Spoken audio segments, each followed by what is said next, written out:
তুমি তিলোত্তমা, প্রাণের শহর কলকাতা। বললে লিখতে তোমায় নিয়ে, কম পড়ে ডায়েরির পাতা। বৈচিত্র্যের শহর তুমি, ফুরায় না তোমার কথা। হাজারো আবেগে হৃদয় জুড়ে, তুমি আমার প্রিয় কলকাতা। বাঙালি বললে আপনার মনে সবার আগে কি আসে? স্বাধীনতা সংগ্রাম, দুর্গাপুজো, কলকাতা শহর, বাংলা সিনেমা, বাংলা সাহিত্য, ও হ্যাঁ, বাঙালির বিয়ে। সেটাও কিন্তু একটা অসাধারণ ব্যাপার। আসলে বাঙালি সংস্কৃতির মধ্যে বহুকাল ধরে একটা দারুণ ব্যাপার আছে। কিন্তু আজ আপনাদের সাথে এমন একটা হেরিটেজ বিল্ডিংয়ের পরিচয় করাবো, যেখানে গেলে আপনি বাঙালি তথা বাংলার ইতিহাস, সংস্কৃতি এবং বিবর্তন এই তিনটেরই সাক্ষী হতে পারবেন। তাহলে ভিডিওটা শেষ অবধি দেখুন, ভালো লাগলে চ্যানেলটা সাবস্ক্রাইব করে দেবেন। চলুন আজকের আড্ডা শুরু করা যাক। মুসাফিরের সাথে আপনাদের সবাইকে স্বাগত। আপনারা দেখছেন ট্রাভেল বায়োস্কোপ। নমস্কার, মুসাফিরের আড্ডায় সবাইকে স্বাগত। তো আজকে চলে এসেছি কলকাতা 7,01,000। তো এই পিনকোডটা অনেকেই ভালো মতো জানেন যে এখানে বহু হেরিটেজ বিল্ডিং রয়েছে। তো সেই হেরিটেজ বিল্ডিংগুলোর মধ্যে অন্যতম হচ্ছে GPO, reserve bank, Bankshall court, এছাড়াও আরও বিভিন্ন ব্যাংকের হেড অফিস কিন্তু এইখানে। মিলেনিয়াম পার্ক অবশ্যই আছে। তো সেই মিলেনিয়াম পার্কের উল্টো দিকেই লুকিয়ে আছে একটি হেরিটেজ বিল্ডিং। তো আজ সেখানকার গল্পই শোনাবো আপনাদের। তো চলুন এগোনো যাক। এতক্ষণে আপনারা নিশ্চয়ই আন্দাজ করে ফেলেছেন যে আজকে মুসাফিরের আড্ডা কোথায় হতে চলেছে। হ্যাঁ, ঠিকই ধরেছেন, এটি কলকাতার মেট ক্যাফে হল, ইম্পেরিয়াল লাইব্রেরি থেকে, যা আজকের কলকাতার অডিও ভিজুয়াল মিউজিয়াম। তাহলে চলুন এই বাড়িটির ইতিহাস সম্বন্ধে প্রথমে একটু আলোকপাত করা যাক। 1835 খ্রিস্টাব্দে বাংলার গভর্নর জেনারেল হিসাবে যখন লর্ড বেন্টিংকের সময়কাল শেষ হয়, তখন নতুন গভর্নর জেনারেল হিসাবে স্যার চার্লস মেটক্যাফে সেই পদে নিযুক্ত হন। খুব বেশি সময় তিনি সেই পদে ছিলেন না। 1835 থেকে 1836 খ্রিস্টাব্দ অবধি মাত্র 1 বছরই তিনি সেই পদে ছিলেন।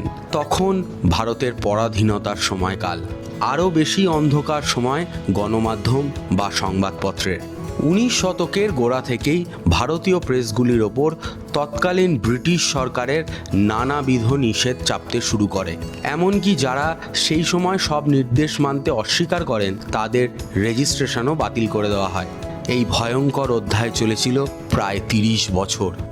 1835 খ্রিস্টাব্দে স্যার চার্লস মেটক্যাফে নতুন গভর্নর জেনারেল পদে বসলে বহু ইউরোপীয় ও ভারতীয় সাংবাদিক তাকে আবেদন জানান এই বিধিনিষেধ তুলে নেওয়ার জন্য। তাদের আবেদনে সাড়া দিয়ে স্যার মেটক্যাফে বেশ কিছু বিধিনিষেধ বাতিল করেন। এই কাজের ভিত্তিতেই পরাধীন ভারতের ইতিহাসে তিনি গণমাধ্যমের মুক্তিদাতা রূপে প্রকাশ পান। পরবর্তীকালে স্যার চার্লস মেটক্যাফের স্মৃতি রক্ষার্থে ব্রিটিশ সরকার এক সাধারণ লাইব্রেরি বানানোর সিদ্ধান্ত নেন 1838 খ্রিস্টাব্দে। প্রাচীন গ্রিক স্থাপত্য টাওয়ার অব দ্য উইন্ডসের অনুকরণে 1840 সালের 19শে ডিসেম্বর শুরু হয় মেটক্যাফে হলের নির্মাণ কার্য। সেই সময় এই বাড়িটির নির্মাণের দায়িত্ব ছিল বিখ্যাত মেসার্স বার্ন অ্যান্ড কোম্পানির অধীনে। দীর্ঘ 4 বছর পর 1844 সালে এই মেট ক্যাফে হল নির্মাণ কার্য শেষ হয়। এই ছিল কলকাতার এই প্রাচীন বাড়িটির ইতিহাস। এবার চলুন আমরা এখনকার বর্তমান নিয়ে আলোচনা করি। সম্প্রতি 2019 সালে ভারত সরকার নতুন রূপে এই মেট ক্যাফে হলটিকে একটি মিউজিয়ামে পরিবর্তন করেন। আমি কলকাতা এই নাম নিয়েই মেট ক্যাফে হল মিউজিয়াম রূপে যাত্রা শুরু করে কলকাতার বুকে, যা এই কলকাতার প্রথম অডিও ভিজুয়াল মিউজিয়াম।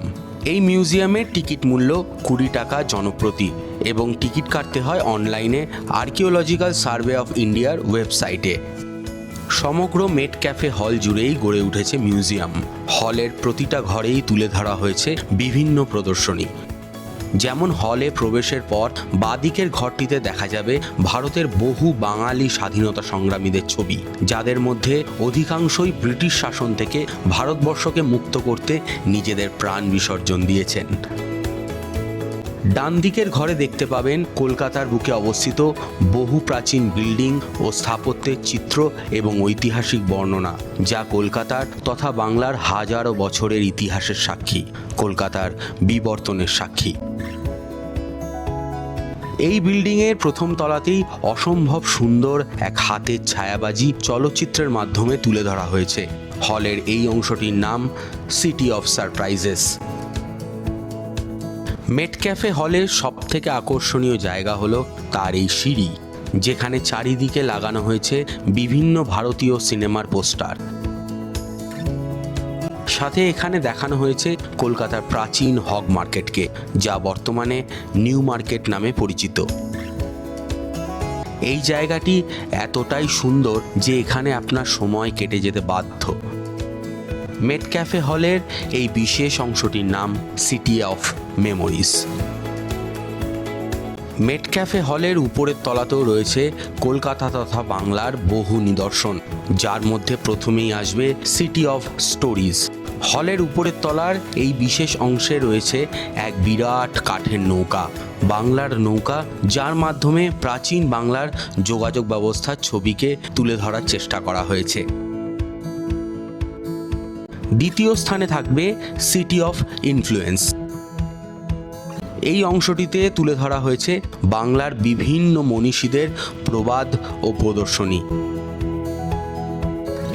তৃতীয় স্থানে সিটি অফ কনফ্লুয়েন্স। কলকাতার মুকুটের উল্লেখযোগ্য পালক হলো তার সার্বভৌমত্ব। নানা ভাষী, নানা জাতির মানুষেরা এখানে পাশাপাশি বসবাস করে এসেছেন বহুকাল ধরে। সিটি অফ কনফ্লুয়েন্স এই অংশটিতে এই দিকটিকেই তুলে ধরা হয়েছে। চতুর্থ স্থানে থাকবে সিটি অফ সেলিব্রেশন। কলকাতার আর এক নাম সিটি অফ জয়। এখানকার মানুষেরা আনন্দে, সেলিব্রেশনেই বেঁচে থাকেন। হলটির এই ঘরে দেখানো হয়েছে একটি অর্ধ সমাপ্ত দুর্গা প্রতিমা, যা এক প্রতিমা শিল্পীর হাতে নির্মিত হচ্ছে। বাংলা তথা বাঙালির শ্রেষ্ঠ উৎসব দুর্গোৎসবকে তুলে ধরা হয়েছে এর মাধ্যমে। এর ঠিক পাশেই রয়েছে এক বৃহৎ আকৃতির টোপর, যা বাঙালির বিবাহের অন্যতম প্রতীক। সবশেষে প্রবেশ করুন বিশাল এক হল ঘরে, সিটি অফ কালচার।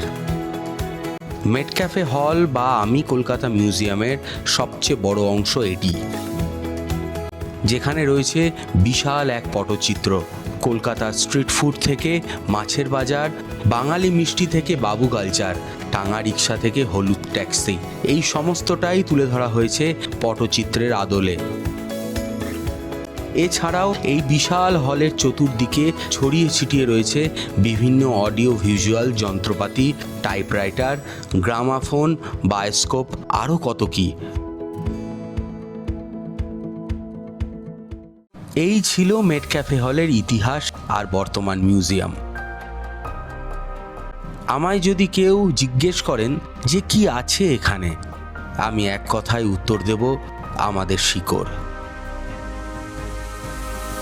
যার সাথে আমরা খুব কম আলাপচারিতা করি, এখন খুব কম সময় কাটাই। আসলে আমাদের হাতে আজকাল সময় এত কমে গেছে যে আমরা আমাদের ইতিহাস, আমাদের চারপাশ, আমাদের শেকড় বাকড় কিচ্ছু নিয়েই আর ভাবার সময় পাচ্ছি না, যার ফলে অজান্তেই আমরা এড়িয়ে যাচ্ছি এক ভয়ঙ্কর ভবিষ্যৎকে, যা ধেয়ে আসছে আমাদের দিকে।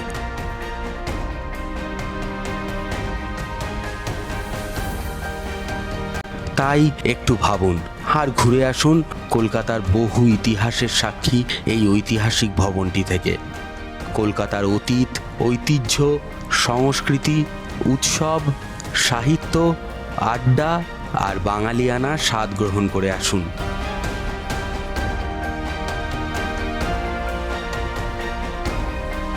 আমার এই উপস্থাপনা ভালো লাগলে ভিডিওটি লাইক করে চ্যানেলটা সাবস্ক্রাইব করে দেবেন। কলকাতার এরকম গল্প নিয়ে আমি আবার ফেরত আসব। তাহলে আজ এই পর্যন্তই। মুসাফিরের আড্ডা আজ এখানেই শেষ।